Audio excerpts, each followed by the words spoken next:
Bonsoir Jérôme François. Bonsoir. Soyez le bienvenu, vous êtes commandant chez les sapeurs-pompiers, vous êtes également secrétaire général de l'UNSA Pompiers. Dans les circonstances aussi extraordinaires, il y a évidemment la technique et puis il y a l'humain. Commençons par la technique, si vous le voulez bien. D'abord, pourquoi l'évacuation en plongée est-elle pour l'instant une option écartée ?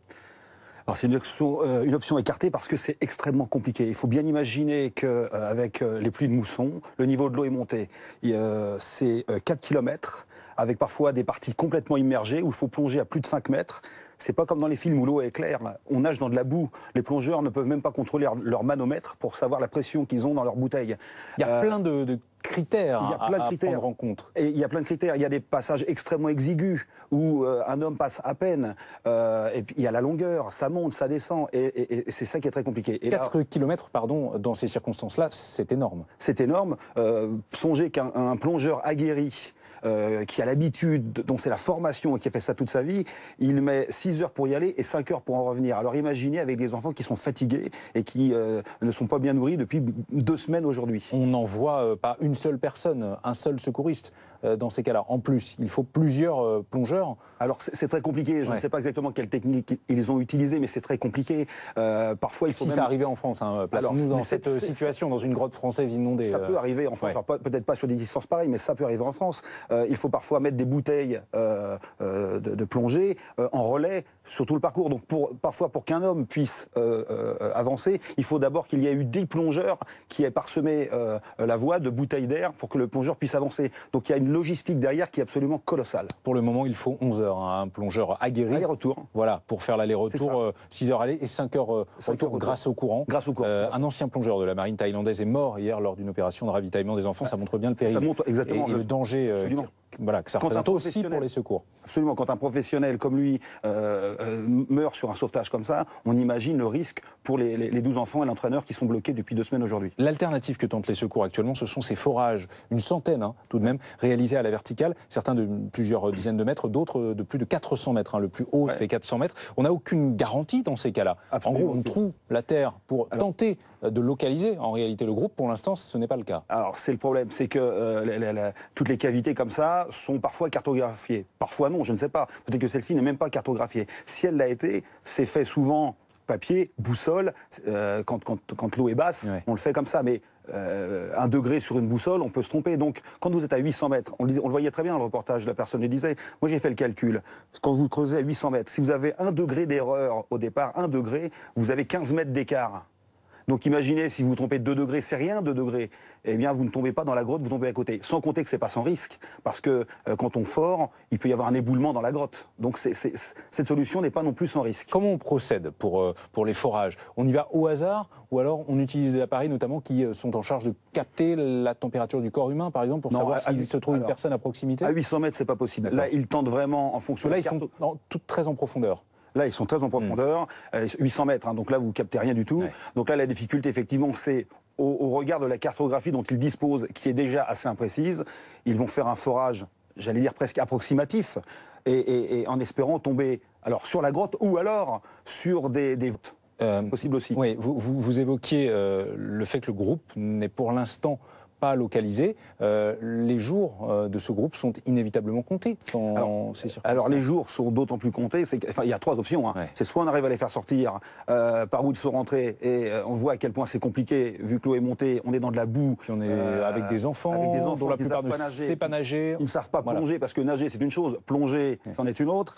On a l'option du forage qui est quand même très aléatoire également. On a le taux d'oxygène qui diminue dans la grotte. J'allais y venir justement, parlez-nous de ça. Ce taux d'oxygène mêlé au dioxyde de carbone, qui lui est très élevé, de plus en plus élevé. Alors les médecins vont peut-être crier en entendant ce que je vais dire, mais en gros, si on résume, on respire de l'air dans lequel il y a de l'oxygène et on expire du gaz carbonique.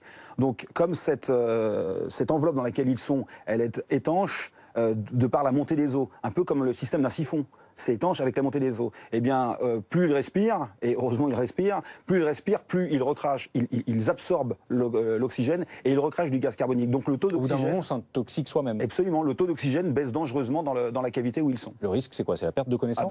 Le risque, c'est la mort, clairement. C'est-à-dire que s'il n'y a plus d'oxygène, il n'y a pas de vie. Actuellement, ce groupe, je rappelle qu'il y a 12 enfants âgés de 11 à 16 ans et leur entraîneur de football qui les a entraînés dans cet endroit. Pour l'instant, ils sont postés, si j'ose dire, sur un rebord boueux, sur du dur, quoi. Ouais. Donc pour l'instant, ça va. En revanche, les prochaines pluies, celles qui sont prévues dans les prochains jours, c'est pour ça qu'il y a urgence absolue, devrait réduire cet espace-là jusqu'à ce qu'il se retrouve éventuellement sur une zone de un endroit de moins de 10 mètres carrés. Là encore, les conditions de vie sont dantesque. C'est ce qui rend le sauvetage vraiment périlleux et là où on voit où, au tout départ, quand on les a découverts, tout le monde a été soulagé et puis en fait, on se rend compte que le drame peut encore subvenir. C'est qu'effectivement, si les eaux montent, l'évacuation par les voies existantes est encore plus compromise, le taux d'oxygène va baisser dangereusement et l'issue peut être fatale. Donc là, la mission devient vraiment périlleuse. Si on est en contact avec les gens qui sont coincés, il y a aussi un aspect psychologique. Comment on rassure les gens pour leur dire que tout va bien se passer, que pour l'instant on ne peut pas les sortir, mais que ça va venir? Comment on fait? C'est tout l'humain, c'est tout l'enjeu de la formation de ces sauveteurs qui sont quand même habitués à prendre en charge des gens qui sont dans des situations dramatiques. Je rappelle quand même que les gens qui plongent doivent avoir la double spécialité. Ils doivent être d'une part plongeurs, parce qu'il y a des passages en plongée, et spéléo. Donc c'est vraiment des gens très spécialisés qui ont l'habitude de ce type de situation. Et donc, c'est à eux de trouver les mots justes pour rassurer les enfants, leur dire qu'on va trouver des solutions, leur faire comprendre que derrière, il y a une véritable... La logistique qui est mise en place, c'est dantesque, c'est considérable. Que des gens se battent pour eux et qu'ils vont sortir. D'ailleurs, quand on voit dans les lettres des enfants, certains parlent de leur anniversaire. Parler de lettres parce qu'effectivement, c'est l'une des premières preuves de vie. Ces lettres d'enfants qui ont été transmises aux parents. Les enfants... Donc les enfants se projettent dans l'avenir quand même, puisqu'ils disent aux familles, quand je vais ressortir, pour mon anniversaire, je veux aussi. J'ai cru comprendre également Quand on est secouriste, on prend en compte cet élément-là, aussi l'élément psychologique. C'est bien sûr, le secouriste, l'aspect psychologique est fondamental, surtout dans une situation où vous restez... Imaginez, ça fait 2 semaines aujourd'hui que les gamins sont coincés dans une grotte, dans la pénombre, dans le froid. Forcément, l'aspect psychologique est fondamental. Aussi, on n'en a pas spécialement parlé tout à l'heure, mais d'ailleurs, quels sont les risques de l'humidité dans un endroit comme celui d'une grotte inondée? C'est des risques... déjà, on a ce problème de difficulté à respirer. Quand vous êtes dans une atmosphère très, très, très humide, c'est compliqué de respirer. Quand vous avez en plus... On est en pleine mousson en Thaïlande, déjà, à la base. En plus, voilà. Et c'est vrai qu'on attend des pluies. Donc là, ça rend encore le sauvetage plus urgent et plus compliqué.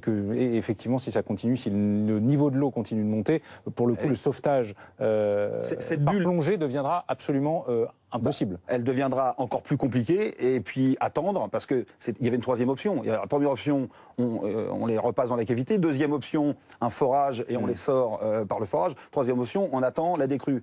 Et on accélère la décrue avec du pompage. C'est ce qui a commencé à être fait. C'est ce qui a commencé à faire. On entendait parler de 50 dizaines de 50 piscines olympiques. C'est ça, déjà extrait. C'est comme ça que ça a été verbalisé. Mais malgré tout, on ne peut pas lutter contre la mousson. S'il se remet à pleuvoir, on pourra mettre toutes les pompes qu'on veut, on n'empêchera pas l'eau de rentrer dans la cavité. Merci beaucoup, Jérôme François. Je vous en prie. Merci.